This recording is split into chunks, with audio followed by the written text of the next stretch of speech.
pikiran disatukan untuk dapat menampung firman. Puji Tuhan. Bapa di surga, dalam nama Tuhan Yesus Kristus, kepadamu kami menghadapkan diri kami, hidup kami seluruhnya pada malam hari ini, seraya merindukan firman-Mu, merindukan kasih-Mu dalam kehidupan kami. Sebab tanpa itu semua kami binasa, baik di bumi ini, istimewa di dalam hidup, di akhir zaman, setelah kami meninggalkan dunia ini tiada pengharapan Tuhan. Sebab itu kami datang kepada Dikau pada malam hari ini. Mohonlah kasih ini ditaruh dalam hati kami, untuk kami dapat hidup menurut kehendak-Mu, melakukan apa yang Engkau perintahkan dalam kehidupan kami Tuhan, mengerti akan rencana-Mu dalam kami. Tuhan, kami mohon kemurahan-Mu pada malam hari ini, menguasai hati pikiran kami, cara kami mendengar firman-Mu Tuhan, agar apa yang disampaikan, biarlah itu masuk dalam pikiran kami, masuk dalam hati kami, untuk kami lakukan Tuhan. Kami tidak berdaya dengan kekuatan kami sendiri, tapi biarlah Roh-Mu yang suci menguasai kami sekalian, dan kami akan melakukan segala perintah-Mu Tuhan. Terima kasih. Kuasa-kuasa kegelapan yang mengganggu, menggoda kami saat pemberitaan firman-Mu Tuhan, bersatu hati kami panggil nama Engkau buat usir dia, yaitu di dalam nama Tuhan Yesus Kristus. Segala setan kami perintahkan kamu semua dalam nama Yesus, pergi. Darah Yesus yang berkuasa. Terima kasih Tuhan, terima kasih. Nyatakan firman-Mu bagi kami sekalian, sidang jemaat, juga hamba-hamba-Mu, para gembala-gembala, para penginjil yang berada dalam kebaktian ini, untuk kami bersama-sama melayani pekerjaan Dikau. Terima kasih, dalam nama Yesus kami sudah berdoa. Haleluya, amin.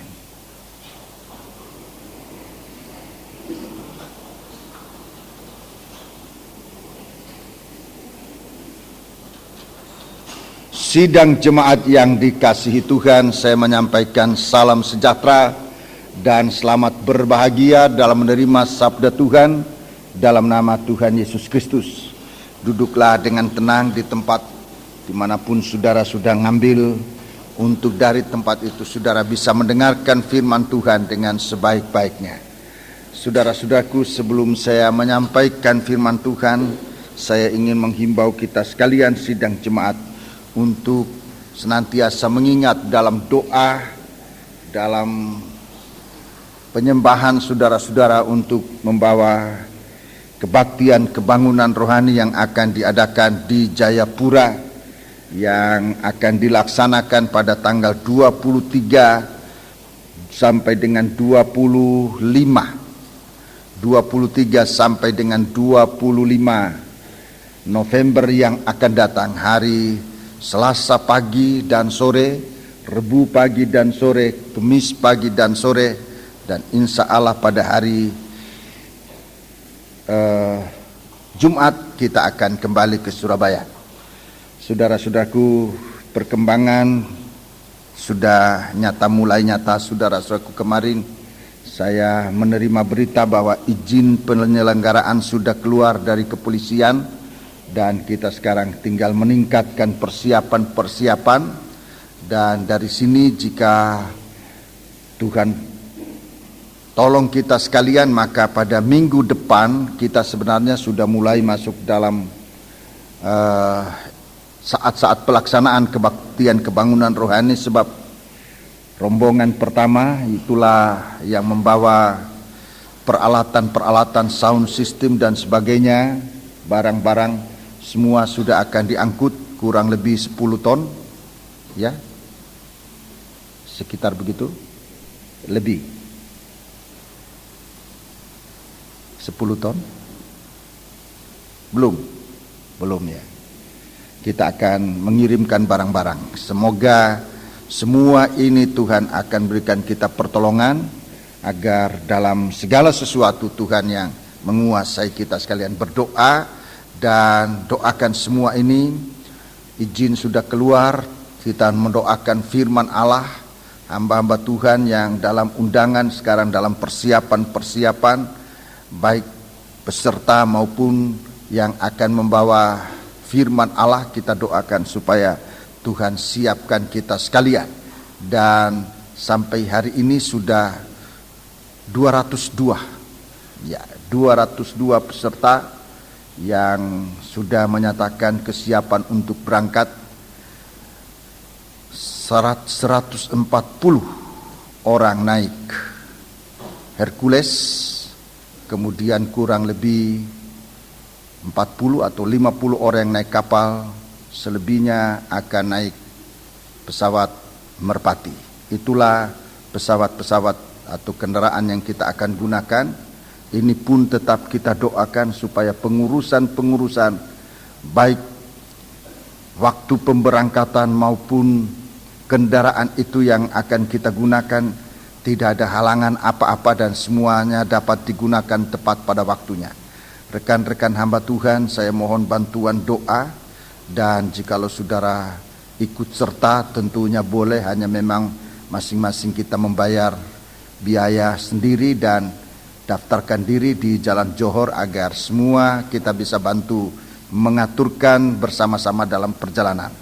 Puji Tuhan, inilah penyampaian untuk kita sekalian. Kita berdoa buat semua ini agar semua terjadi oleh kehendak dan kemurahan Tuhan. Puji Tuhan. Kita akan memeriksa firman Tuhan dalam kitab Wahyu Fatsal 21. Kitab Wahyu Fatsal yang ke-21 kita akan bersama-sama memeriksa pada malam hari ini, ayat 22 sampai dengan ayat yang ke-26 lebih dahulu. Ayat 22 sampai dengan ayat yang ke-26. Dan aku tidak melihat bait suci di dalamnya, sebab Allah Tuhan yang Maha Kuasa adalah bait sucinya, demikian juga anak domba itu. Iya, terima kasih. Ini sudah saya jelaskan beberapa kali kebaktian, tapi tidak mengapa, mungkin ada saudara-saudara yang belum mengikutinya. Saya akan sedikit menjelaskan. Tidak ada bait suci, tidak ada rumah yang suci, tidak ada rumah Allah. Sebab Allah Tuhan yang Maha Kuasa adalah bait sucinya. Demikian juga anak domba itu. Jadi di sini dua pribadi ditampilkan, Tuhan yang Maha Kuasa dan juga anak domba, Allah Bapa dan anak laki-laki. Saudara-saudaraku, anak Allah itu adalah rumah suci, bait suci. Ini berbicara tentang Allah dengan kemurahannya. Saya sudah menjelaskan, ini hanya tinggal saya singkatkan aja. Tentu kalau saya kembali menjelaskan ini akan makan waktu banyak. Jadi kekuasaan Allah ini menunjuk pada kemurahan Allah kepada kita, terutama kita manusia yang berdosa ini. Kemudian anak domba bicara tentang kasih karunia. Ini yang Tuhan sudah nyatakan dalam kita. Di sana kita harus berada untuk mengalami kekuasaan, kemahakuasaan Tuhan. Kalau kita mau mengalami kuasa Allah, di situ tempatnya kehidupan kita.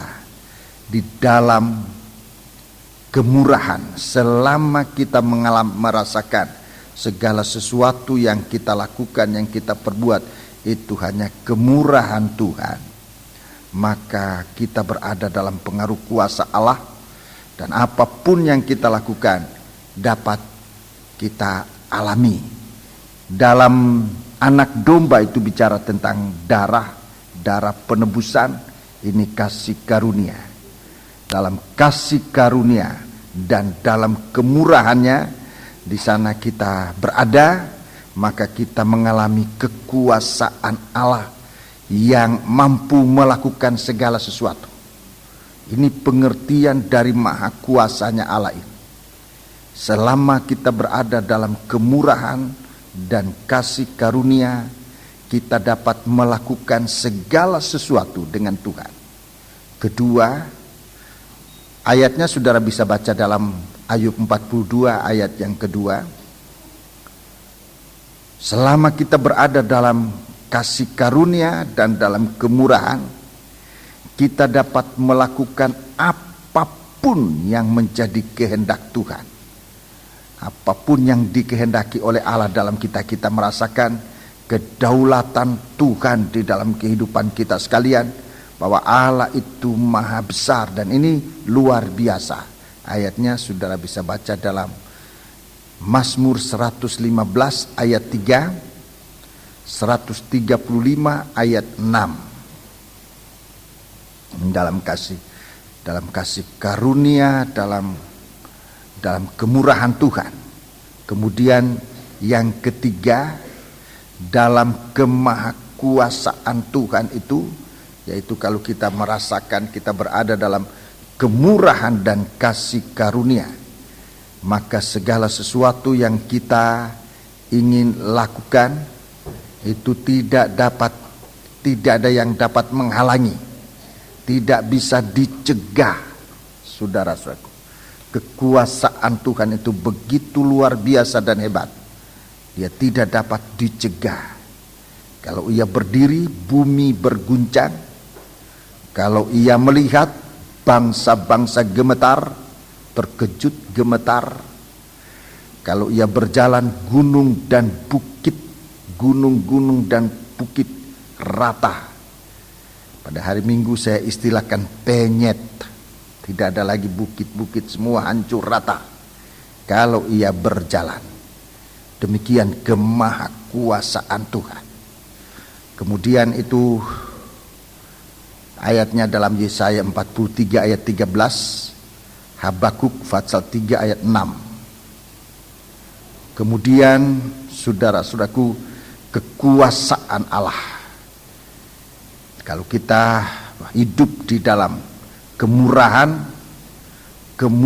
dan kasih karunia, itu saudara-saudaraku membatalkan, menghapuskan segala kemustahilan. Kemurahan Tuhan, kasih karunia yang ada dalam kita merupakan kuasa Allah yang dapat menghapuskan segala kemustahilan. Ya. Injil Lukas pasal 1 ayat 37, Wahyu 19 ayat 6. Di sana dalam kasih karunia itu kita bisa berada dalam kemuliaan Tuhan bersama dengan Dia. Puji Tuhan. Mari kita sekarang akan memeriksa ayat yang ke-23. Sudah tadi baca belum? Belum. Ya, ayat 23. Dan kota itu tidak memerlukan matahari dan bulan untuk menyinarinya, ya, sebab kemuliaan Allah meneranginya, dan anak domba itu adalah lampunya. Iya, terima kasih. 24. Dan bangsa-bangsa akan berjalan di dalam cahayanya, dan raja-raja di bumi membawa kekayaan mereka kepadanya. Iya, terus. Dan pintu-pintu gerbangnya tidak akan ditutup pada siang hari, sebab malam tidak akan ada lagi di sana. Iya, terus. Dan kekayaan dan hormat bangsa-bangsa akan dibawa kepadanya. Ya, sampai ayat yang ke-26. Puji Tuhan. Jadi kita melihat di sana bahwa di dalam kehidupan kita nanti bersama dengan Tuhan di Yerusalem baru ini sungguh-sungguh merupakan keadaan yang luar biasa. Sebabnya kita bekerja, kita hidup di zaman Roh Kudus. Hari-hari ini zaman Roh Kudus ini hampir berakhir, ya.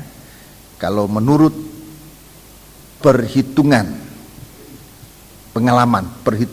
pengalaman zaman Allah Bapa dan zaman anak Allah itu masing-masing 2000 tahun. Zaman Allah Bapa dari Adam sampai dengan Ibrahim itu 2000 tahun. Dan zaman itu diakhiri dengan suatu kejadian-kejadian yang luar biasa, perubahan-perubahan besar terjadi menjelang dari zaman Allah Bapa ke zaman anak Allah. Dimulai dari Ibrahim, itu perubahan besar terjadi. Dari Ibrahim sampai kedatangan Tuhan Yesus Kristus yang pertama kali sebagai anak domba Allah yang disalibkan. Itu juga 2000, disebut zaman anak Allah. Zaman anak Allah 2000 tahun. Dan dari zaman anak Allah ke zaman Roh Kudus terjadi suatu perubahan besar. Kalau kita baca dalam Alkitab, saudara-saudaraku, maka sekarang itu sudah 2000 tahun, saudaraku, dari zaman Yesus mati di atas kayu salib, lahir di dunia, mati di atas kayu salib. Setelah pelayanan hidupnya kurang lebih 33 tahun, saudara, 33,5 tahun, itu kurang lebih, itu perhitungan. Tidak ada ayatnya, saudara-saudaraku, tetapi dalam perhitungan itu ada. Tidak ada ayatnya dalam Alkitab, saya sudah cari, tidak ada ayatnya. Ayatnya hanya menyebut waktu 30 tahun dia mulai melayani. Itu yang ada ayatnya, saudara-saudaraku. Jadi saudara-saudaraku, kita bisa melihat sampai dengan akhir zaman Roh Kudus ini. Sekarang disebut zaman Roh Kudus, zaman gereja. Kalau kita melihat 2000 tahun pertama sudah terjadi, 2000 tahun yang kedua sudah terjadi, maka 2000 tahun yang ketiga ini juga pasti akan terjadi. Juga tanda kenyataan atau tanda-tanda lain yang kita bisa melihat bahwa Allah Bapa pernah datang ke dunia ini dalam kemuliaan. Allah Bapa pernah turun ke bumi dalam kemuliaan, yaitu di atas gunung Horeb atau gunung Sinai. Tuhan Allah Bapa datang ke dunia di tengah-tengah bangsa Israel. Suatu guncangan besar terjadi pada saat itu. Allah Bapa dalam kemuliaan, Ia turun ke bumi ini. Dan ini suatu kejadian besar. Sudah bisa baca dalam kitab Keluaran.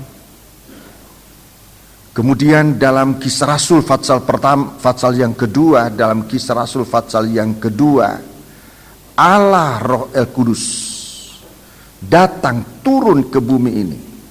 Roh Kudus turun ke bumi dalam kemuliaan.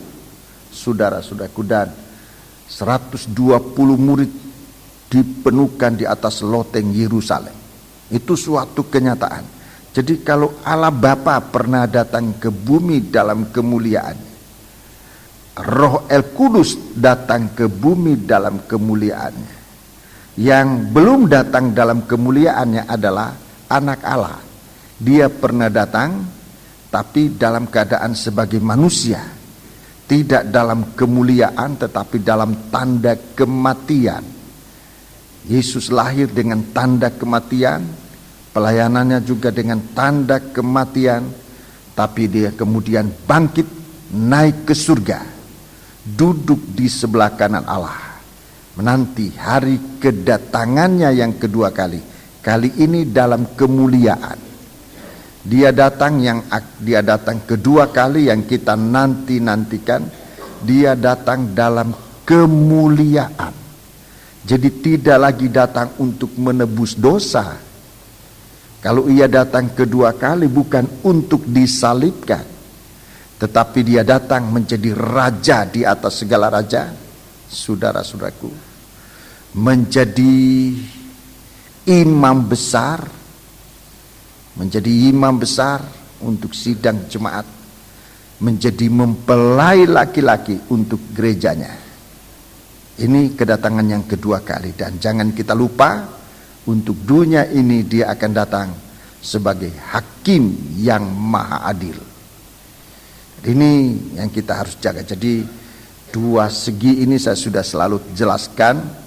Kita menanti kedatangan Dia dalam kemuliaannya sebagai raja, raja di atas segala raja, sebagai mempelai laki-laki buat kita sidang jemaat. Yang ketiga, ini keadaan dalam satu pribadi, bukan 3 orang, ini satu pribadi. Dia akan datang sebagai imam besar, sehingga kita nanti akan masuk dalam kerajaan Allah itu merupakan imam-imam dan raja-raja dan mempelai perempuannya. Saudara-saudaraku, ini kedudukan kita nanti. Tapi bagi orang yang tidak percaya, bagi dunia ini yang tidak percaya Tuhan, Yesus akan datang sebagai hakim yang maha adil. Nah, dia akan menghukum semua orang yang tidak percaya. Dia akan menghukum setan.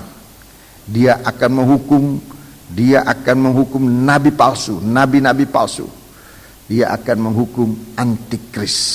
Ini yang nanti akan masuk dalam hukuman Yesus sebagai imam besar. Yesus sebagai hakim yang maha adil. Sebab itu baiklah kita mempersiapkan diri kita. Dalam ayat yang ke-23 di sini kita lihat Yesus datang itu benar-benar dalam kemuliaan, dan kota itu tidak memerlukan matahari dan bulan untuk menyinarinya.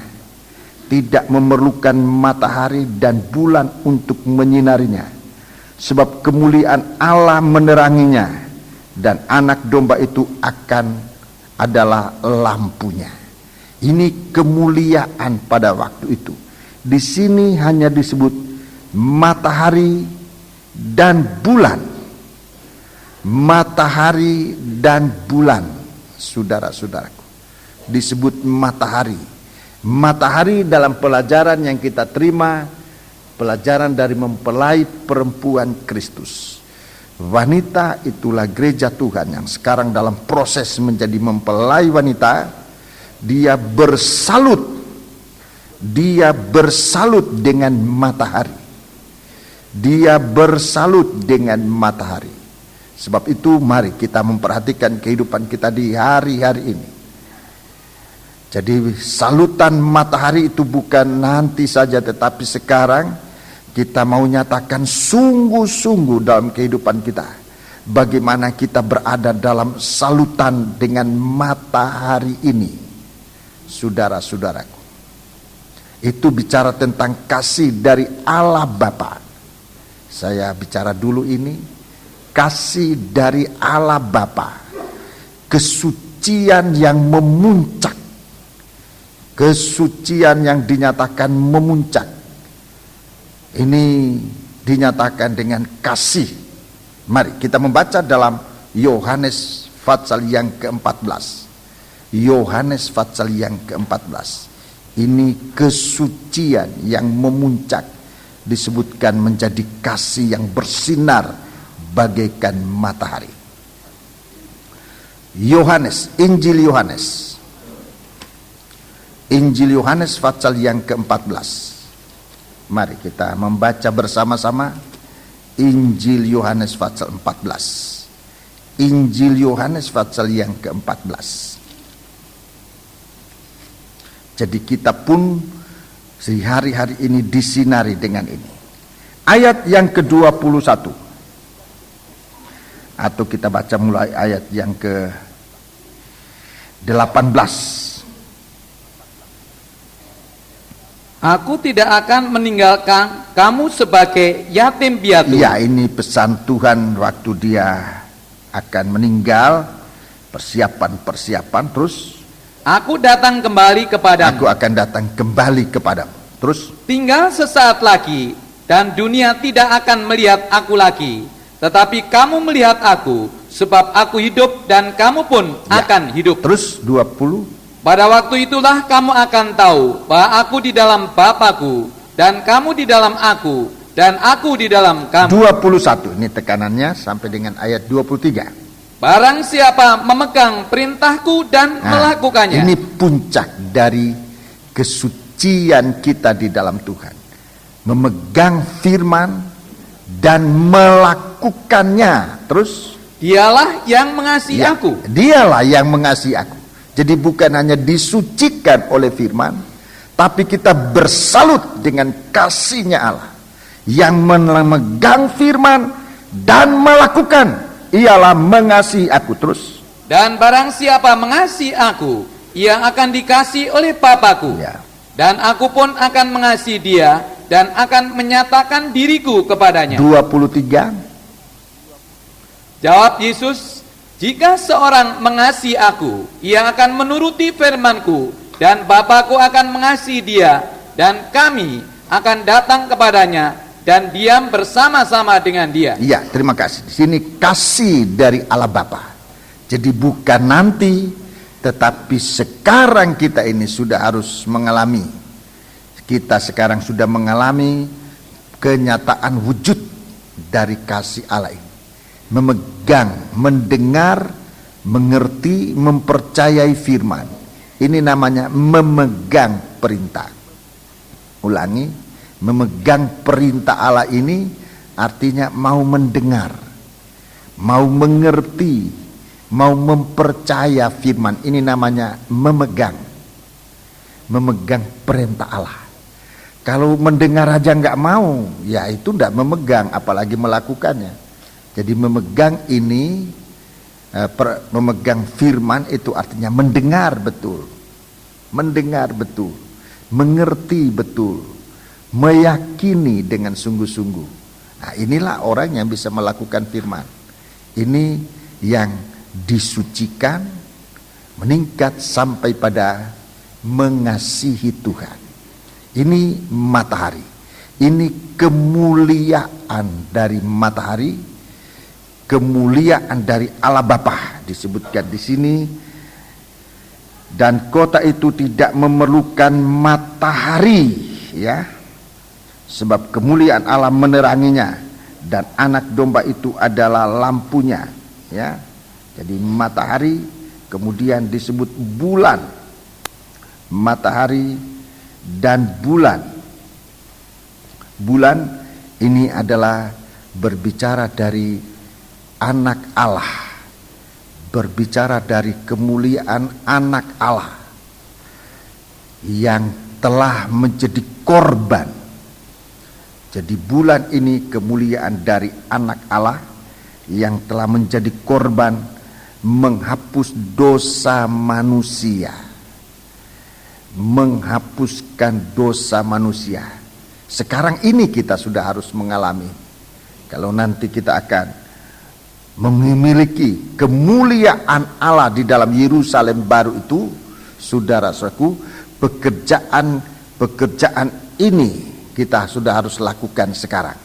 Jadi bukan nanti masuk surga baru kita melakukan firman, bukan nanti kita masuk sudah di surga baru mau bertobat, itu sudah terlambat. Sekarang ini kita bertobat. Di sana tidak ada lagi. Di sana tidak ada kesempatan bertobat. Di sana adalah orang-orang yang sudah bertobat. Jadi sekarang ini kalau mau bertobat, sekarang. Nanti kalau sudah mati baru mau bertobat, itu terlambat. Jadi sekarang kita sudah bertobat. Sekarang kita mendengar firman Tuhan dan melakukannya. Di sana tinggal kemuliaannya. Di sana tinggal kemuliaan dari Allah Bapa. Di sana tinggal kemuliaan dari anak Allah. Nah, kemudian tidak disebut tentang bintang-bintang. Tidak disebut tentang kemuliaan dari bintang-bintang. Sebab bintang-bintang ini berbicara tentang anak-anak Tuhan. Anak-anak Tuhan yang di zaman Roh El Kudus sekarang ini, anak-anak Tuhan yang di zaman Roh Kudus ini yang masuk dalam proses dipimpin oleh Tuhan di dalam rohnya yang suci untuk bisa menjadi bintang-bintang. Jadi di dalam Yerusalem baru itu nanti anak-anak Tuhan ini bagaikan bintang-bintang yang bersinar, yang bercahaya. Pada hari Minggu saya sudah tunjukkan ayatnya itu di dalam Filipi pasal yang kedua. Filipi pasal yang kedua kita baca. Dalam Filipi pasal yang kedua, Filipi pasal yang kedua ayat 12. Filipi pasal 2 ayat yang ke-12. Hei saudara-saudaraku yang kekasih, kamu senantiasa taat. Karena itu tetaplah kerjakan keselamatanmu dengan takut dan gentar. Ya, takut dan gentar bukan saja seperti waktu aku masih hadir, tetapi terlebih pula sekarang waktu aku tidak hadir. Iya, ini menjelang hari-hari kedatangan Tuhan, saudara-saudara. Situasi ini, situasi ayat 12 itu situasi menjelang hari Tuhan. Dikatakan mengerjakan keselamatan, saya ulangi untuk kesekian kalinya, ini bukan mencari selamat. Ini bukan mencari selamat. Mengerjakan keselamatan bukan mencari selamat, tapi menggunakan hidup yang sudah diselamatkan. Menggunakan hidup yang sudah diselamatkan. Kita ini sudah diselamatkan. Keselamatan itu kita terima, merupakan kasih karunia Tuhan. Nah, sebagai orang yang diselamatkan,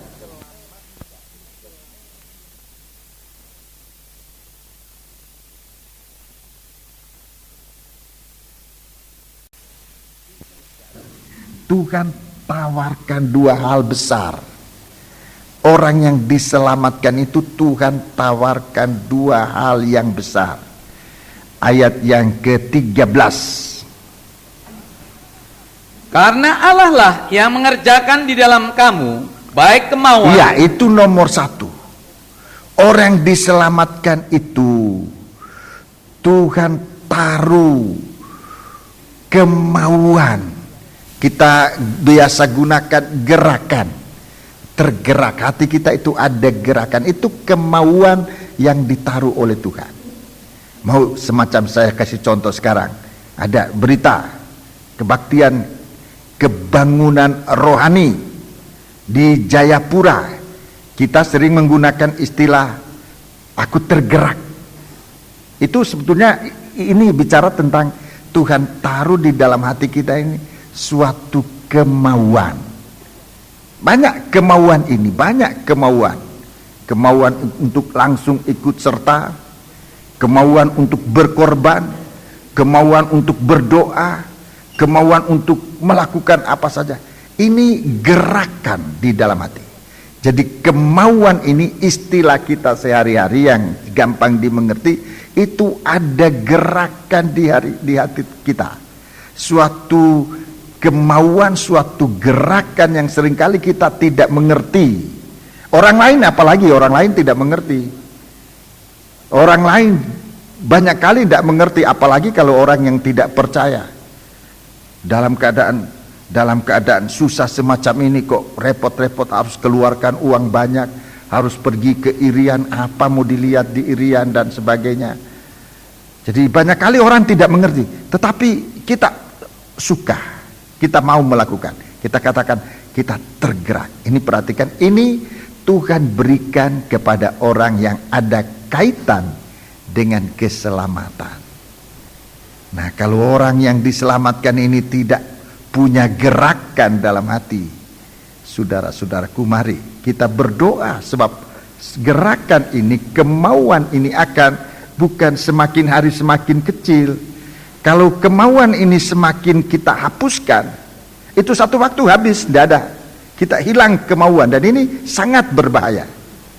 Jadi kalau sekarang kita ada gerakan, mari kita berdoa. Sebab selain dari gerakan, baik kemauan maupun pekerjaan menurut kerelaannya. Jadi ada ladang pekerjaan, ada yang harus kita lakukan. Entah berdoa, entah berkhotbah, entah menyanyi, entah apa saja. Ada saja pekerjaan yang Tuhan berikan kepada orang yang mau. Jadi dua hal diberikan oleh Tuhan kepada orang yang diselamatkan ini. Dua hal yang diberikan oleh Tuhan. Ini nanti akan bersinar. Ini nanti akan bersinar, saudara-saudaraku. Sebab kita ini diselamatkan. Sebetulnya ini pekerjaan dari Allah Roh Kudus, itu mulai dari anak Allah, mulai dari ayat 5, saudara-saudaraku. Ini sinar kemuliaan dari anak Allah di dalam kita, sampai kita bisa dengan lidah kita mengaku Yesus Kristus adalah Tuhan, bagi kemuliaan Allah Bapa. Maafkan tadi memang saya belum jelaskan itu kemuliaan dari Allah Bapa, kemuliaan dari Allah Bapa tentang melakukan firman, memegang dan melakukan firman, kemuliaan dari Allah Bapa. Ini kemuliaan Kristus adalah Tuhan bagi kemuliaan Allah Bapa kita. Ini kemuliaan yang ada di dalam Yesus anak Allah, ada di dalam Dia. Kemuliaan Bapa ada di dalam Yesus karena Dia taat dan dengar-dengar. Sekarang kemuliaan dari bintang-bintang ini itu anak-anak Allah. Haleluya. Semoga saudara bisa mengikuti penjelasan ini. Sekarang ini kita harus, bukan nanti baru kita akan langsung dalam kemuliaan, tidak. Sekarang ini, kalau kita mau masuk di dalam kerajaan surga, sinar ini kita terima sekarang di dalam kegiatan pekerjaan mengerjakan keselamatan. Ada dua perkara yang Tuhan berikan kepada orang selamat. Kemauan itu nomor satu, pekerjaan, kepercayaan Tuhan. Dua-dua ini bisa hilang. Dua-dua ini bisa hilang kalau tidak dikerjakan. Nomor satu, kemauan Tuhan taruh di hati. Kalau setiap kali kita singkirkan, kita tekan, kita hapuskan kemauan ini dengan berbagai-bagai macam, banyak hal-hal yang bisa menghapuskan, mematikan kemauan kita, banyak hal-hal. Tetapi segala rintangan itu sesungguhnya bukan untuk mematikan kemauan kita, tetapi kalau kita serahkan diri kepada Tuhan yang sudah menyelamatkan kita, Tuhan yang tadi saya sudah sampaikan dengan kekuasaan Tuhan yang dapat melakukan segala-galanya, Dia melakukan dalam kita dan kita mengalami keajaiban. Tapi kemauan ini harus kita terima dari Tuhan dan kita menyerahkan diri kepada Tuhan. Kemudian kepercayaan, ini pekerjaan. Pekerjaan yang Tuhan berikan kita, Tuhan kepada kita adalah kepercayaan. Sebab pekerjaan ini pekerjaan Tuhan. Pekerjaan ini bukan pekerjaan manusia. Saudaraku, saya ini berbicara, menyampaikan firman, berkhotbah, ini bukan pekerjaan manusia. Kalau tidak ada Roh Kudus yang menggunakan lidah saya untuk berbicara, saya di sini hanya berpidato. Tetapi kalau saya menyampaikan firman Allah, ini pekerjaan dari Roh Kudus. Saya ulangi, kalau saya berbicara tanpa Roh Kudus, saya pidato, kepandaian saya, kemauan saya, itu yang saya sampaikan. Tetapi kalau saya menyerahkan diri dan saya berbicara tentang firman Allah, bukan saya yang berbicara, Roh Kudus berbicara di dalam kita. Jadi bukan manusia itu, bukan. Manusia ini tidak punya firman. Firman Allah itu dari Tuhan. Lebih baik saya tunjukkan ayatnya, saudara-saudaraku. Di dalam surat Petrus yang kedua. Surat Petrus yang kedua. Fatsal yang pertama,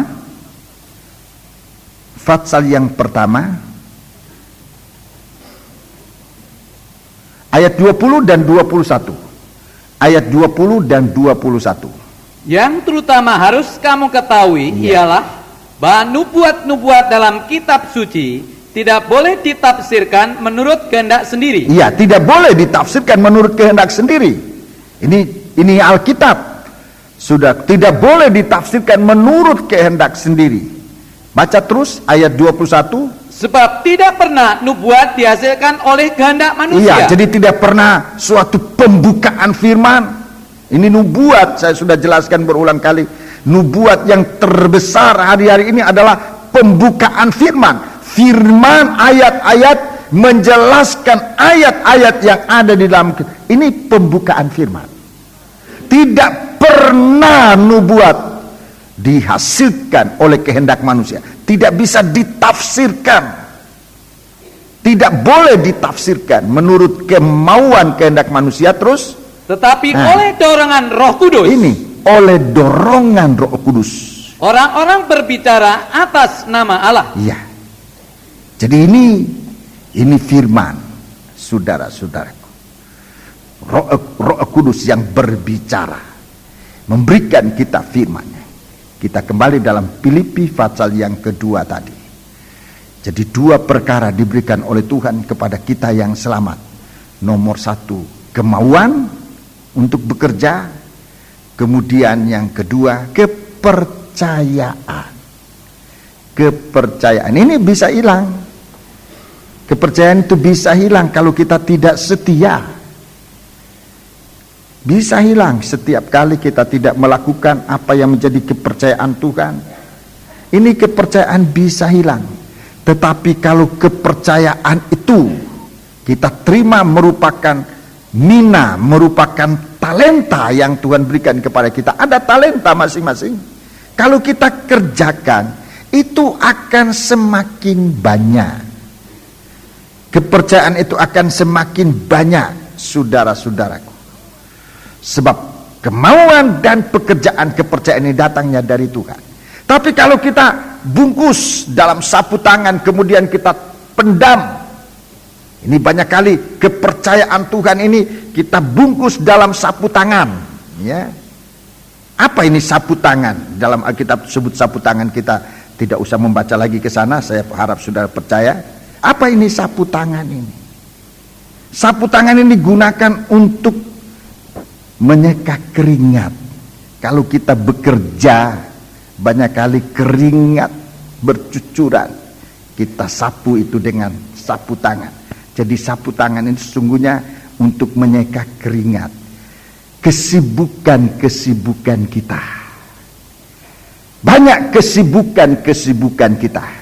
Disitulah kita bungkus kepercayaan Tuhan. Sehingga kepercayaan Tuhan tidak dapat dikerjakan. Mengapa?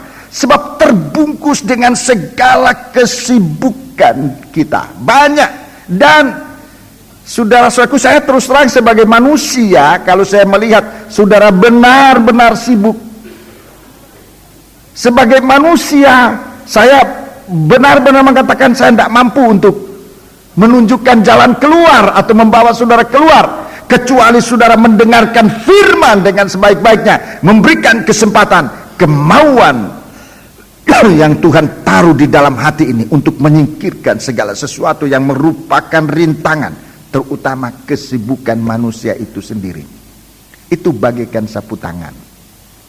Dalam perumpamaan tentang undangan pesta raja, anak raja, pesta nikah anak raja, itu kesibukan itu sangat menonjol di situ dikatakan. Ada yang sibuk dengan ladangnya, ada yang sibuk dengan perdagangannya, ada yang sibuk dengan rumah tangganya. Aku baru menikah, aku baru membeli ladang, aku baru membeli lembu. Ini saudara-saudaraku soal kesibukan. Saudara bisa baca itu dalam perumpamaan pesta kawin anak raja, baik dalam Injil Matius maupun dalam Injil Lukas. Itu saudara, dan Injil-Injil yang lain juga kita baca di situ, saudaraku, bagaimana manusia ini benar-benar dililit dengan kesibukan, saudara-saudaraku. Dan di situ banyak kali kepercayaan Tuhan. Kali ini saya menyampaikan kepada saudara-saudaraku, dan memang secara manusia tadi saya sudah katakan, rasanya saya tidak sampai hati lagi, sebab kita dalam tahun-tahun ini begitu banyak kesibukan yang Tuhan berikan. Meninjau tentang waktunya, cuti sudah berapa kali saudara ambil, biaya sudah berapa banyak dikeluarkan, tenaga saudara berapa banyak kali sudah meninggalkan pekerjaan ladang saudara-saudara sekalian untuk melayani pekerjaan Tuhan. Secara manusia saya berpikir dan buat saya sangat berat. Tapi kalau Tuhan memberikan kepercayaan kepada Tuhan, saya harus berbicara. Memberikan kepercayaan kepada kita, saya harus berbicara. Kalau Tuhan memberikan kepercayaan kepada kita, saya harus berbicara. Dan Tuhan akan menolong kita, saya percaya itu. Cuma yang bekerja sebagai pegawai minta izin. Jangan tidak minta izin, harus minta izin.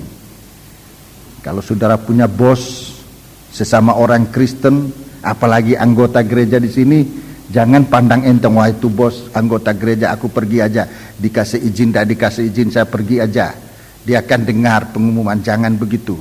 Harus izin, ada peraturannya di dalam pekerjaan, ada aturannya. Itu aturan itu suatu kebenaran yang akan menolong kita. Kalau kita menemukan kebenaran itu yang akan menolong kita. Harus minta izin. Saya tidak senang kalau saudara bolos dari pekerjaan, tidak diizinkan, tetap pergi aja. Harus minta izin. Juga anak-anak sekolah jangan bolos, izin, minta izin. Sebab kita bekerja menurut kemauan Tuhan. Kepercayaan ini kita kerjakan dengan benar. Sebab kita harus berada di sini, nanti tidak ada malam. Nanti ayat berikutnya tidak ada kegelapan, sedikit pun tidak ada kegelapan. Sementara kita sedang dibentuk oleh Tuhan untuk menerima terang dari Roh Kudus, ya. Terang dari Roh Kudus ini akan membawa kita di dalam Yerusalem baru nanti untuk melengkapi kemuliaan dari Allah Bapa, kemuliaan dari Anak Allah, kemuliaan dari Roh Kudus itu disinarkan dalam kehidupan kita anak-anak Tuhan ini. Itu nanti yang akan menyatu di dalam Yerusalem baru menjadi satu kemuliaan yang besar. Di sana tidak perlu lagi ada matahari sebab ada kemuliaan Bapa. Tidak perlu lagi bulan sebab ada kemuliaan dari Anak Allah. Tidak ada bintang-bintang lagi sebab kemuliaan dari anak-anak Tuhan, dari Roh Kudus yang sekarang kita terima. Jadi Roh Kudus ini sekarang bekerja di dalam kita sekalian. Roh Kudus itu hanya bekerja kalau di dalam Roh Kudus dia lihat hati kita jujur di hadapan Tuhan. Roh Kudus pasti bekerja di dalam kita. Kalau Tuhan lihat di dalam hati kita ada kejujuran untuk melakukan apa yang menjadi kehendak Tuhan, Roh Kudus tinggal dalam kita. Dan talenta kita, mina kita itu akan bertambah-tambah. Saudara-saudaraku. Jadi itu sebabnya saya selalu ingatkan ini. Lakukanlah ini dengan sebenar-benar, dengan sejujur-jujurnya. Saudara perhatikan, Tuhan mengajar kita. Coba kita membaca itu dalam Injil Matius. Injil Matius pasal 22. Injil Matius pasal 22. Injil Matius pasal 22. Injil Matius pasal 22. Injil Matius pasal 22. Ayat yang ke-37 atau ayat 36. Guru, hukum manakah yang terutama dalam hukum Taurat? Iya, hukum mana yang terutama dalam hukum Taurat, dalam aturan-aturan ini? Jawab Yesus kepadanya. Iya. Kasihlah Tuhan Allahmu dengan segenap hatimu. Iya, dengan segenap hatimu. Dan dengan segenap jiwamu. Iya. Dan dengan segenap akal budimu. Terus. Itulah hukum yang terutama dan yang pertama. Dan hukum yang kedua yang sama dengan itu ialah kasihlah sesamamu manusia seperti dirimu sendiri. 40. Pada kedua hukum inilah tergantung seluruh hukum Taurat dan kitab para nabi. Iya, terima kasih. Ini saudaraku, ini kasih. Ini kasih. Kalau sejujur-jujur hati kita, tidak ada kita manipulasi apa saja, kita sejujur-jujur hati kita. Saya banyak mengalami semacam ini, saudaraku. Kita bekerja dengan semampu-mampu kita, sementara pekerjaan yang kita kerjakan itu terlalu besar, kita tidak mampu untuk melakukan. Semacam saya kasih tunjuk aja, biaya yang harus kita bayar untuk melakukan pekerjaan Tuhan sekian banyak. Sejujur-jujur hati kita mengasihi Tuhan dengan segenap hati, dengan segenap jiwa, dengan segenap akal budi. Kita sudah lakukan itu. Kita sudah lakukan.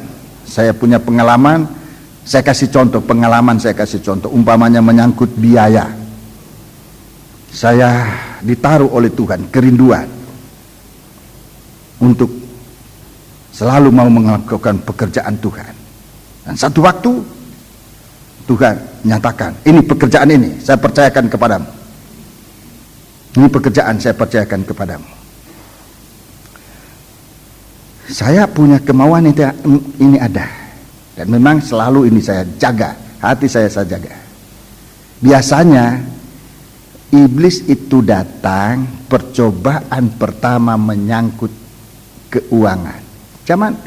Zaman di Taman Eden, soal ekonomi ini halangan pertama untuk tidak melakukan perintah Allah. Nah, saya sudah mengalami banyak kali, saya kumpulkan, lain kali saya tidak, yang untuk kepentingan saya ini saya sisihkan aja dulu. Nomor satu ini kemauan untuk melayani Tuhan. Saya sejak dulu, bukan baru sekarang, sejak dulu selalu saya akan susah sekali kalau Tuhan percayakan suatu kepercayaan lalu saya katakan tidak bisa, tidak ada uang.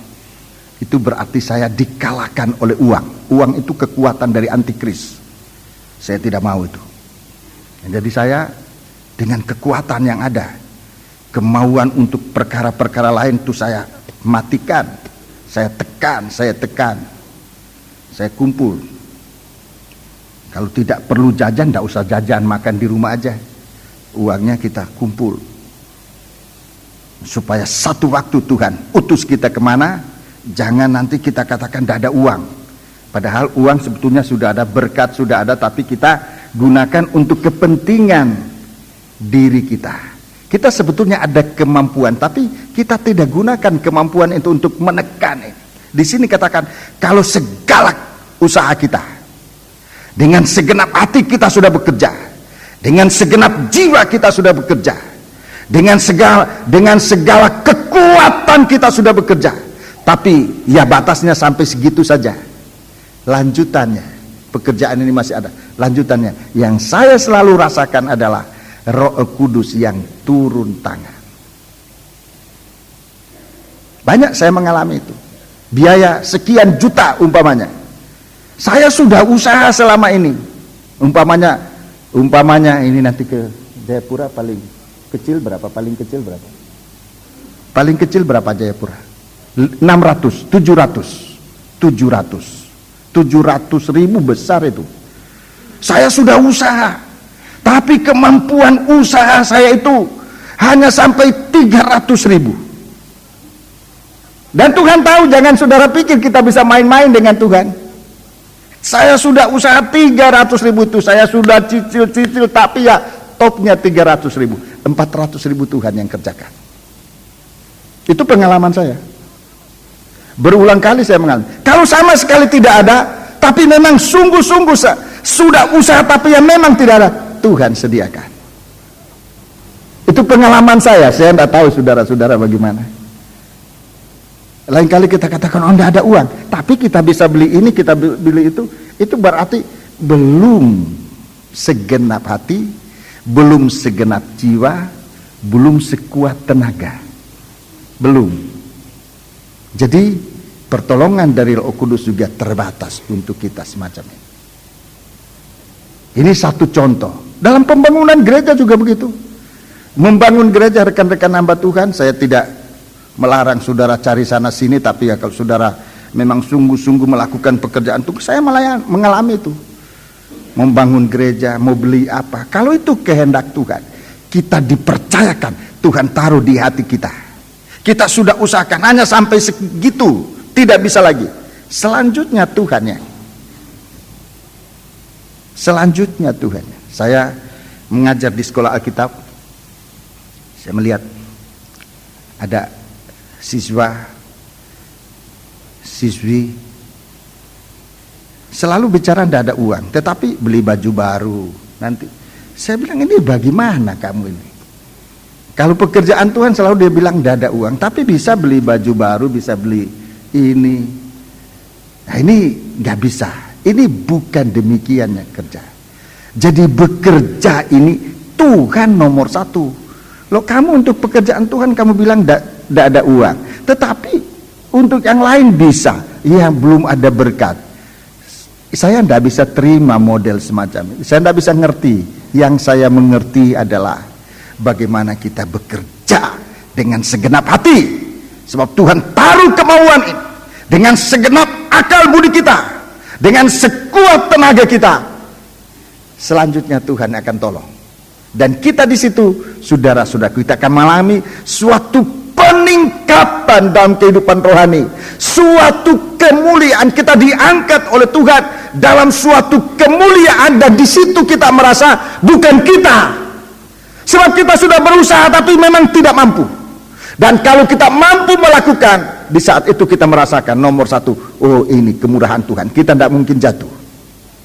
Kita tidak mungkin jatuh kalau kita selesai bekerja dan kita mengalami pekerjaan itu bukan hasil usaha kita, tapi benar-benar kita merasakan ini hanya oleh kemurahan Tuhan.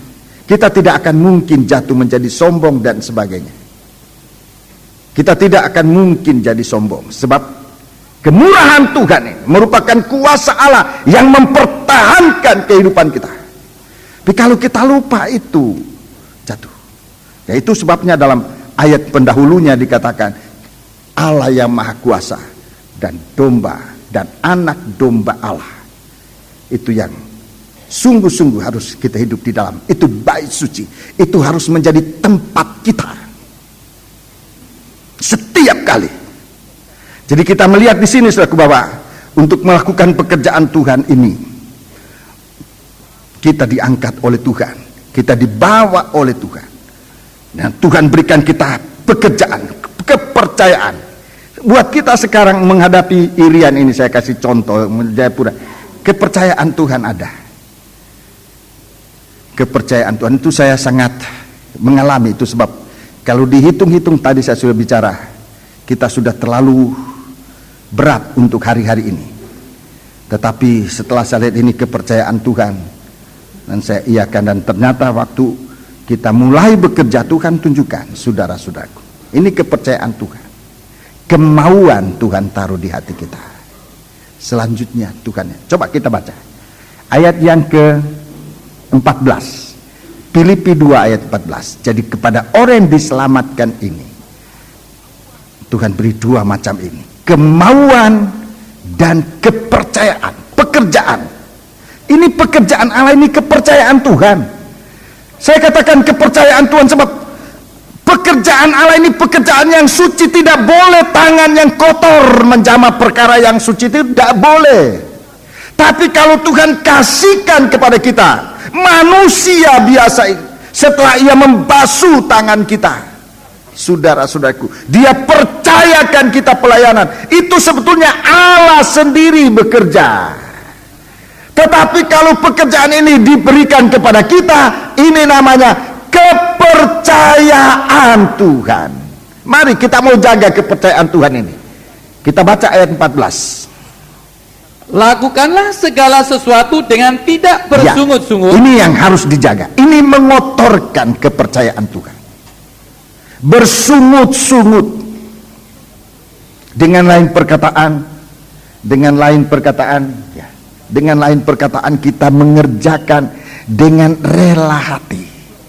Rela hati itu mulai dari ada kemauan. Orang yang tidak ada kemauan disuruh bekerja pasti bersungut. Pasti bersungut.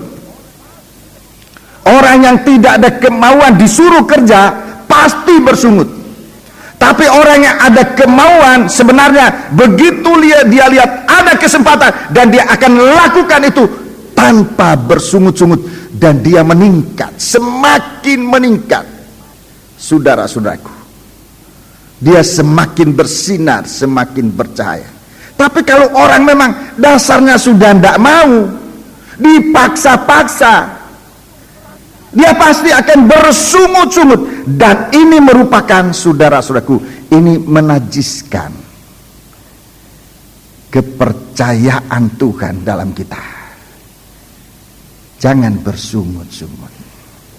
Bisa bukan hanya menajiskan, tetapi Tuhan bisa tarik kepercayaan itu dan kasihkan kepada orang lain. Ini yang harus dijaga. Jangan bersungut. Lakukanlah segala sesuatu dengan tidak bersungut-sungut. Yang bersungut-sungut itu orang yang tidak ada kemauan untuk bekerja, dan juga orang yang tidak menghargai kepercayaan. Ya, orang tidak menghargai kepercayaan Tuhan. Selama kita menghargai kepercayaan Tuhan dalam kita akan melakukan segala tugas itu. Tugas apa saja? Yang paling harus kita jaga dalam hal berkorban. Dalam hal berkorban, ini banyak kali sungut-sungutan.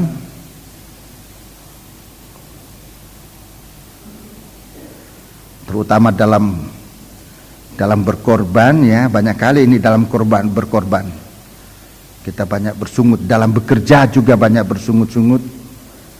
Kaum muda, saya mohon supaya saudara dikasih kepercayaan. Banyak kali saudara mendapat banyak kepercayaan, banyak pekerjaan, saudara-saudaraku, sebab saudara punya kekuatan lebih dari orang tua. Banyak kali pekerjaan ini, ayo kaum muda, pekerjaan angkat ini, ayo kaum muda, pekerjaannya. Wah, kami kaum muda terus menerus. Ya memang zamannya. Saya dulu waktu kaum muda juga begitu. Waktu saya kaum muda begitu, mulai dari lap sepatu sampai ngangkat apa saja. Lap sepatunya guru saya, tapi dia mau berkhotbah. Sepatunya saya yang lap. Saya di bawah, yang ngelap sepatu, itu tugas saya. Ngangkat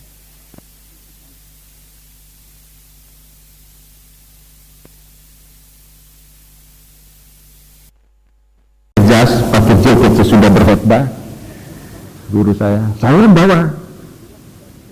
Ya dilakukan itu dengan tidak bersungut-sungut.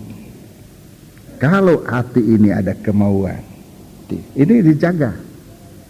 Kalau saudara yang sudah berhasil bekerja, sudah punya uang, ya tugas saudara berkorban.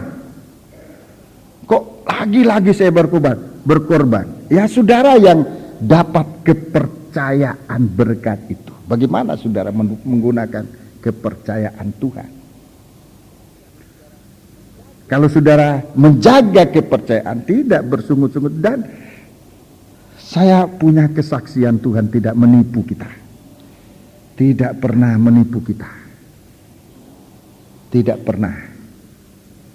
Ini dijaga, ini bersungut-sungut. Soal bekerja, soal berkorban, ini banyak kali kita bersungut-sungut. Ini kita harus jaga. Kemudian berbantah-bantah dan berbantah-bantahan. Berbantah-bantahan. Kalau bersungut ini berbantah dengan diri sendiri dan dengan Tuhan. Kalau berbantah-bantahan itu dengan sesama kita. Berbantah-bantah dengan sesama kita dan dengan Tuhan. Ya. Kita banyak kali berbantah-bantah juga dengan Tuhan. Dan ini sangat merugikan. Tidak pernah memberikan keuntungan. Untuk orang bersungut-sungut dan berbantah-bantah, gak punya keuntungan, dia ada untungnya. Tapi orang suka melakukan itu. Berbantah-bantah dan bersungut-sungut itu tidak pernah menghasilkan keuntungan. Tidak pernah. Tidak pernah, saudara-saudara.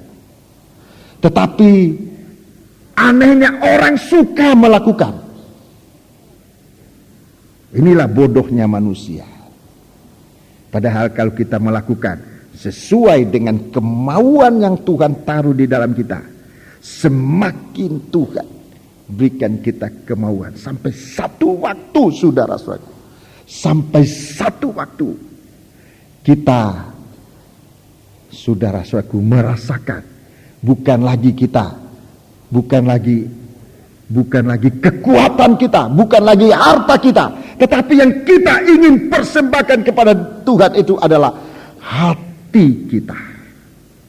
Ini, saudara-saudaraku, kemauan yang paling tinggi sampai nanti kita mempersembahkan hidup kita kepada Tuhan. Sama seperti Tuhan sudah mempersembahkan, memberikan hidupnya kepada kita sekali. Raja Daud, saudaraku, Raja Daud di satu waktu dia merasakan apa yang ingin saya lakukan untuk membalas segala kebaikan Tuhan. Dia katakan, apa yang akan kuperbuat untuk membalas segala kebaikan. Seumpamanya Tuhan meminta harta, dia punya harta. Tetapi dia sudah tidak merasa puas hanya mempersembahkan hartanya. Seandainya dia bisa mempersembahkan apapun juga, saudara-saudara, dia bisa lakukan itu sebab dia mampu untuk lakukan itu. Tapi pada satu waktu, saudara-saudaraku, dia tidak puas lagi hanya mempersembahkan hartanya. Dia tidak puas lagi hanya mempersembahkan tenaganya. Tapi dia katakan, mempersembahkan hati yang hancur kepada Tuhan. Hati yang hancur, penuh rasa terima kasih kepada Tuhan. Di Raja Daud. Dalam Mazmur, lebih baik saya tunjukkan ayatnya, saudara-saudaraku. Ini satu kehidupan, contoh kehidupan anak-anak Tuhan yang bersinar di Yerusalem baru. 116, Mazmur 116.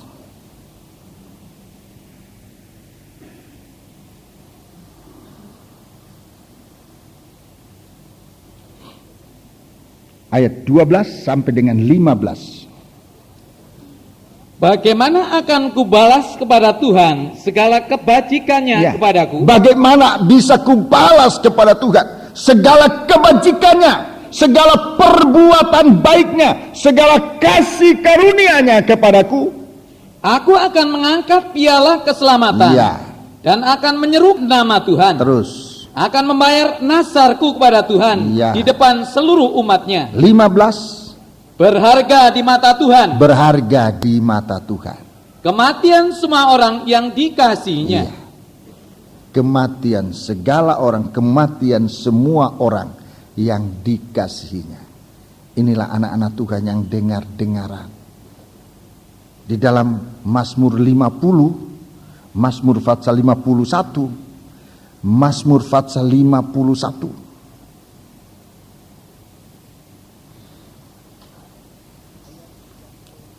Ayat yang ke-18.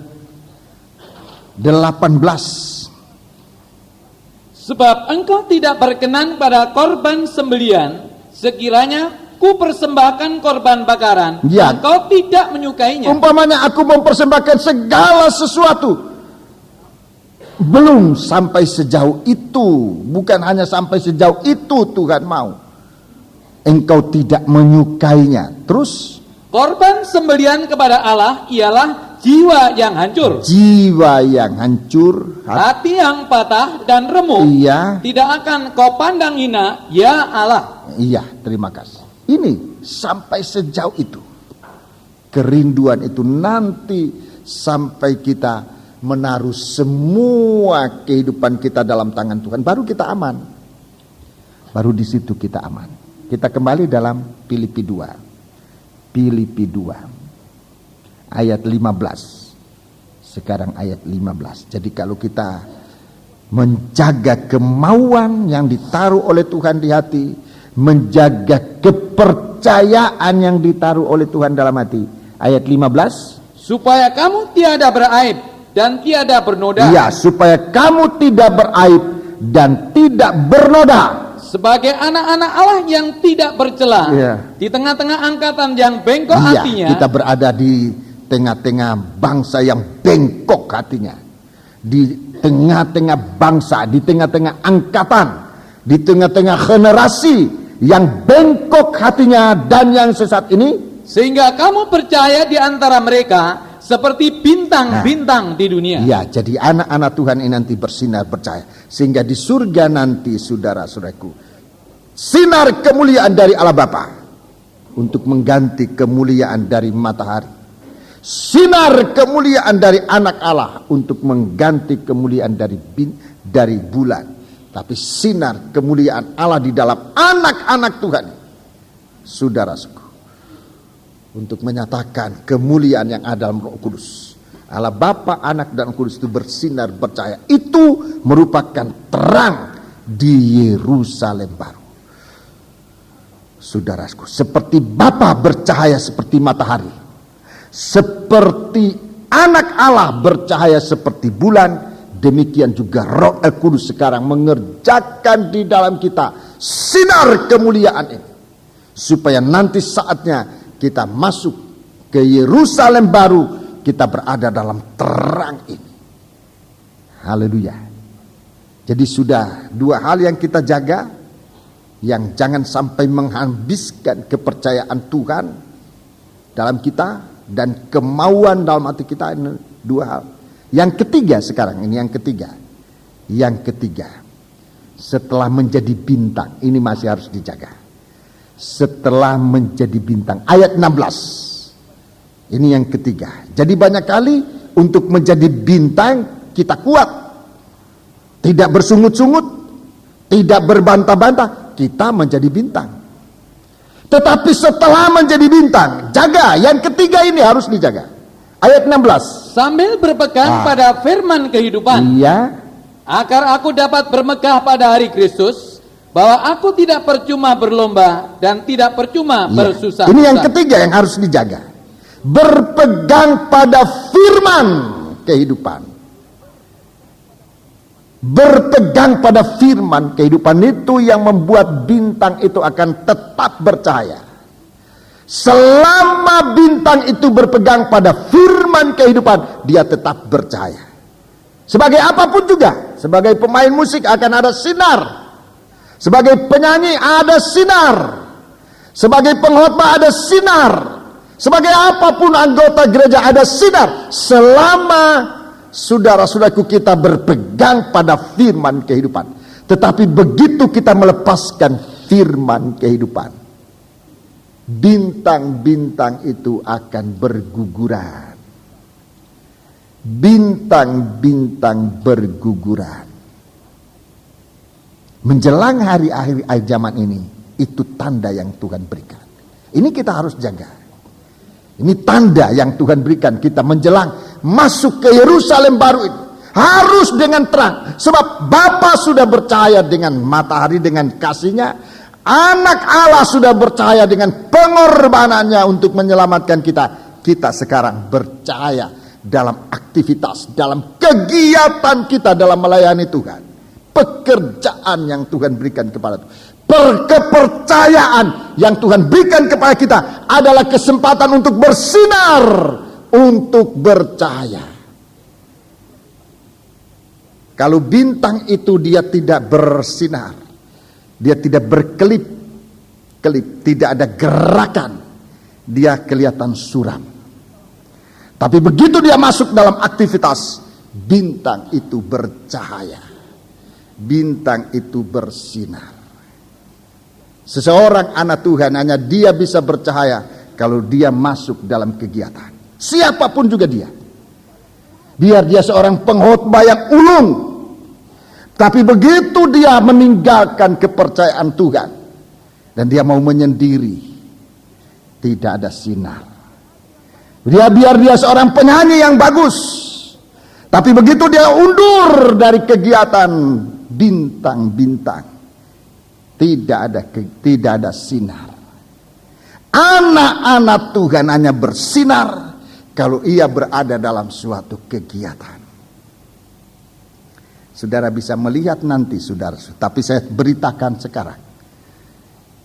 Kita nanti akan melihat bagaimana anak-anak Tuhan yang selalu tidak mau giat, selalu mau acuh tak acuh, berlipat tangan, sementara ada kepercayaan Tuhan untuk membawa kita, untuk membentuk kita menjadi bintang-bintang yang percaya. Saya selalu katakan, ini yang saya dengar tidak secara langsung, tetapi dari orang yang dapat dipercaya mengatakan, Bapak Vanessa dulu mengatakan dalam setiap kegerakan rohani, Itu kesempatan Tuhan menaburkan benih-benih dari karunia-karunia. Itu gambaran dari kaki Dian, dari cahaya, dari sinar, cahaya dari bintang-bintang nanti. Kasih karunia ini karunia itu hanya bercahaya kalau dikerjakan. Kalau tidak dikerjakan, dia tidak bersinar, dia tidak bercahaya. Karunia apapun juga, talenta apapun juga, kalau itu digiatkan, dia akan semakin bersinar. Tapi di dalam bersinar ini, ayat 16 katakan, jangan lupa berpegang pada firman kehidupan. Di hari-hari akhir ini, pengajaran-pengajaran sesat sangat menggoda gereja-gereja Tuhan, gereja manapun juga. Jadi kalau di dalam gereja Tuhan tidak memiliki keteguhan iman untuk berpegang pada pengajaran firman, saudara-saudaraku, saatnya penyesat datang pasti ikut. Itu saudara baca aja dalam 2 Korintus 11 ayat 4. 2 Korintus 11 ayat 4, saudara baca itu. Ayat 4 dan kemudian ayat 12, 13, 14, saudara lihat di situ, itu setan. Yang datang itu adalah setan yang akan mengganggu iman kita. Jadi jaga, saudara-saudaraku. Bukan berarti kalau kita dalam kegiatan tidak ada godaan. Ada godaan, tetapi kita dikasih oleh Tuhan kekuatan. Jadi kita menghadapi akhir zaman, saudara-saudaraku, dalam Injil Matius pasal 24, saudara lihat ini tanda. Ini tanda-tanda yang Tuhan berikan. Injil Matius pasal yang ke-24. Injil Matius pasal yang ke-24. Ayat 29. Segera sesudah siksaan pada masa itu, Ya. matahari akan menjadi gelap. Matahari akan menjadi gelap. Dan bulan tidak bercahaya. Bulan tidak bercahaya. Dan bintang-bintang akan berjatuhan dari langit. Dan kuasa-kuasa langit akan goncang. Iya, saudara, kita perhatikan di sini akhir-akhir zaman ini. Matahari menjadi gelap. Matahari menjadi gelap, artinya kasih dari Allah itu, kasih dari Allah Bapa itu tidak bekerja lagi. Berhenti. Dia alihkan tempatnya. Kemuliaannya di Yerusalem baru. Dunia ini akan menjadi gelap. Bumi ini akan menjadi gelap. Sinar dari terang matahari itu menjadi terang kasih Allah di dalam Yerusalem baru. Apalagi bulan tidak bercahaya lagi. Pekerjaan penebusan berhenti. Pekerjaan penebusan berhenti. Jadi sekarang sementara ada kesempatan kita mengaku dosa, kita menyelesaikan apa-apa yang tidak benar, lakukanlah itu. Nanti tidak ada lagi. Matahari sudah menjadi bagian dari mempelai perempuan Kristus. Bulan sudah menjadi bagian dari mempelai Kristus. Sudah menjadi bagian dari mempelai Kristus. Bintang-bintang akan berjatuhan. Nah, ini bicara dari anak-anak Tuhan yang tidak berpegang pada firman kehidupan, itu akan gugur. Akan gugur. Dalam banyak hal keguguran, saudara-saudaraku, tapi 3 perkara yang harus ekstra kita jaga. Banyak perkara yang menjatuhkan kita. Batu kecil pun bisa membuat orang tergelincir dan jatuh. Tapi 3 perkara yang kita harus jaga benar. Nomor 1, keuangan. Ini soal keuangan. Kita lihat, saudara-saudaraku, dunia ini tersandung dalam soal keuangan. Negara besar pun bisa hancur. Negara besar bisa hancur. Nomor 1, keuangan. Nomor 2, seks. Nomor 2, seks. Ini juga merajalela di akhir zaman. Ini dijaga. Ini yang menjatuhkan anak-anak Tuhan. Yang ketiga, kesombongan, kedudukan. Ini pengajaran mempelai ini mengajarkan kita untuk berpegang teguh pada firman. Saudara-saudaraku, pengajaran tabernakel, pengajaran mempelai mengajarkan kita ini. Kalau ada orang menolak ini, kalau ada orang menolak pengajaran ini dengan mengatakan ini dan itu hanya ucapannya. Tapi sesungguhnya kalau kita mau lihat, kalau kita mau selidiki, di balik itu ada sesuatu yang dipertahankan oleh orang ini. Kalau dia tidak salah dalam keuangan, itu nomor 1. Dia salah dalam soal seks, dalam nikah dan sebagainya, nikahnya tidak mau dikoreksi, atau dia mempertahankan kedudukan. Ini koreksi di dalam kehidupan kita sebagai anak-anak Tuhan. Kita koreksi itu. Kalau kita ditolong oleh Tuhan, terutama dari 3 perkara ini, Dia memberikan kita kekuatan untuk berpegang pada firman kehidupan, dan kita tidak akan menjadi bintang yang gugur. Firman kehidupan, saudara-saudaraku, firman kehidupan, firman yang hidup, itu adalah pengajaran firman yang dipraktikkan dalam kehidupan kita. Ini memberikan kita kekuatan dan pertolongan dan menjauhkan kita dari kejatuhan-kejatuhan. Sebab itu, saudaraku, mari kita sungguh-sungguh dalam hal ini. Sebab nanti di dalam kerajaan surga ini, di Yerusalem baru itu, kehidupan kita di dalam terang. Di dalam terang bersama dengan Allah Bapa dan Anak laki-laki dan Roh Kudus. Kita bercahaya bersama dengan Dia. Puji Tuhan. Jadi sementara kita di bumi ini, saudara-saudaraku, biarlah kita terima kekuatan. Mari. Ayat 24. Kita kembali. Wahyu 21 ayat 24.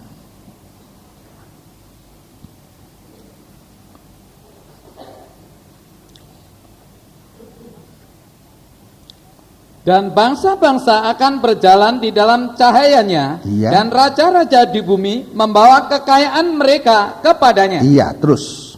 Dan pintu-pintu gerbangnya tidak akan ditutup pada siang hari, Iya. sebab malam tidak akan ada lagi di sana. Iya, terus. Dan kekayaan dan hormat bangsa-bangsa akan dibawa kepadanya. Iya, terima kasih. Jadi di sini kita lihat jelas suatu kewibawaan dari mempelai wanita Kristus bersama dengan Tuhan. Di sini dikatakan tidak akan ada lagi kegelapannya.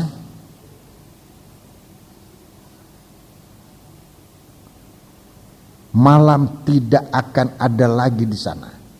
Malam itu gelap, itu berbicara tentang perbuatan yang jahat. Perbuatan yang tidak benar, perbuatan yang tidak suci, nggak ada lagi di sana. Saya ulangi, itu perbuatan-perbuatan jahat, perbuatan-perbuatan yang tidak benar, perbuatan-perbuatan yang tidak suci. Ini 3 macam perbuatan ini kedengaran seperti sama, tapi sesungguhnya mempunyai kualitas tersendiri. Saya mulai dengan perbuatan-perbuatan jahat. Perbuatan-perbuatan jahat ini yang paling, ini perbuatan-perbuatan dari setan. Manusia yang berbuat jahat, ini perbuatan-perbuatan setan. Perbuatan-perbuatan benar, tidak benar. Perbuatan-perbuatan tidak benar, saudara-saudaraku. Perbuatan-perbuatan yang tidak benar. Perbuatan-perbuatan yang tidak berdasarkan kebenaran firman. Ini tidak benar.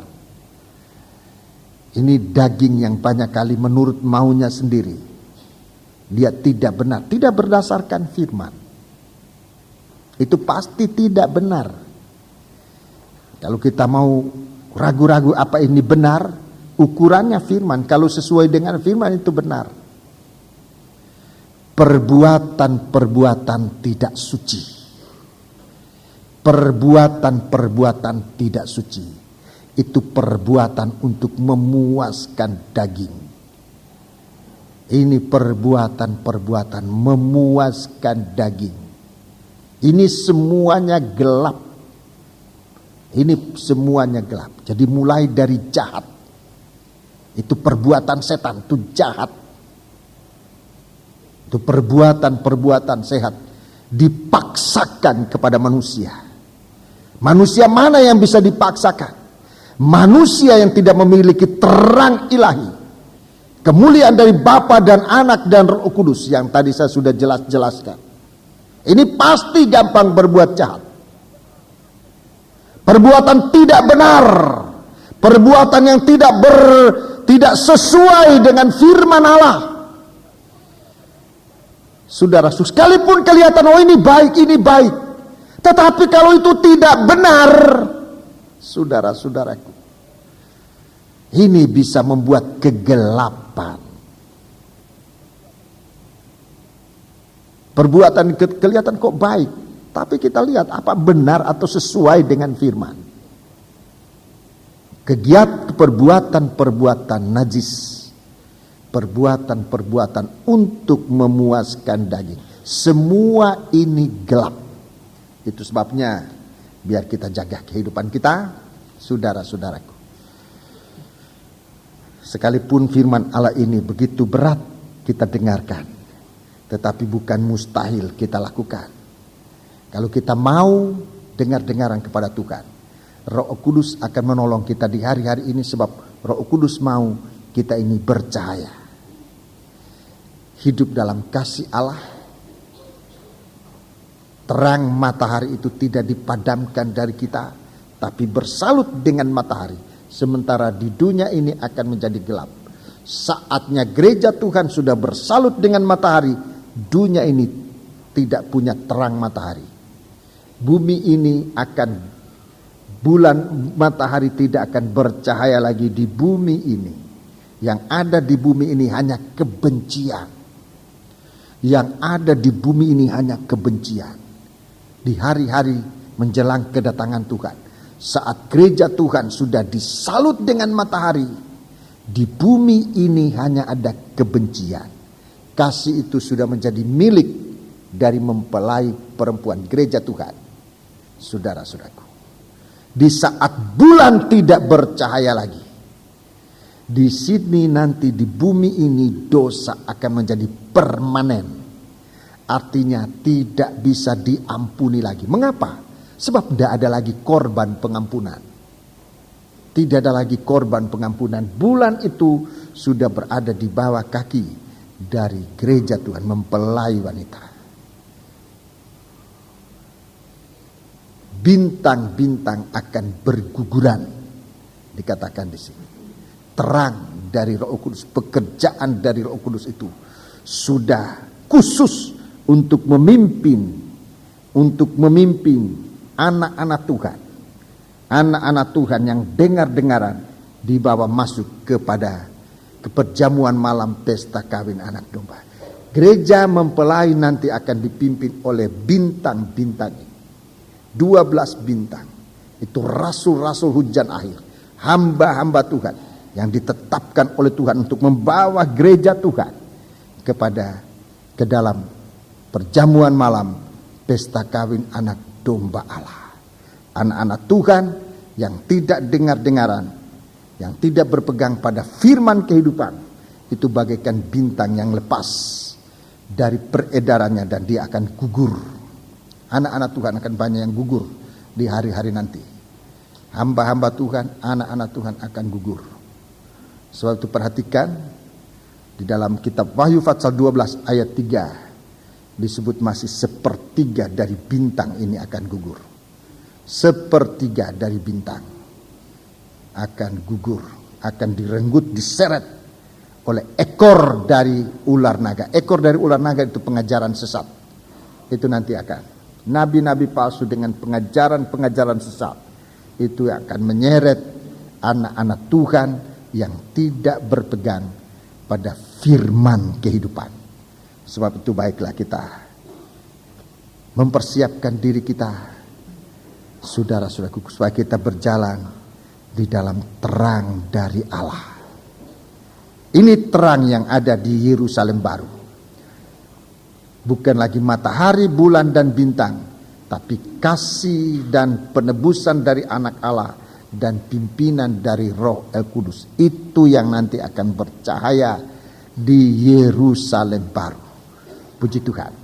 Mari kita berdiri bersama-sama.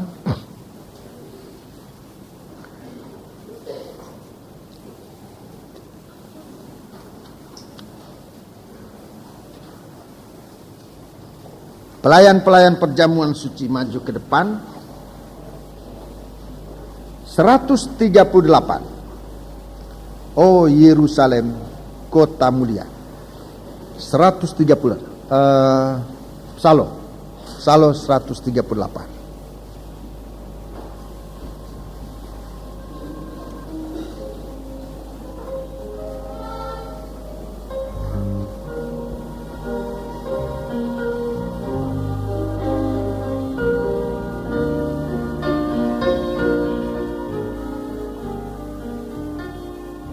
Oh Yerusalem.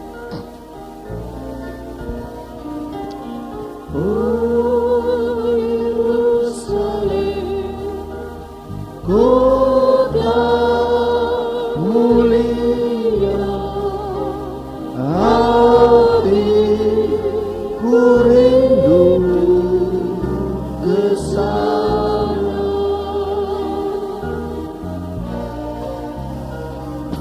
Oh Yerusalem, kota mulia, hatiku rindu ke sana.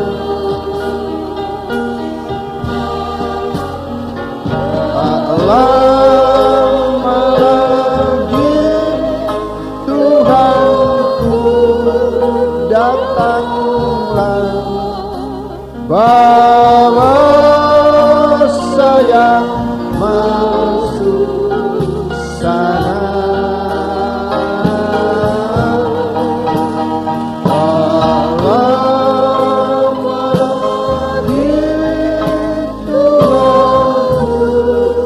Datanglah, bawa saya masuk sana. Tundukkan kepala dengan oh Yerusalem.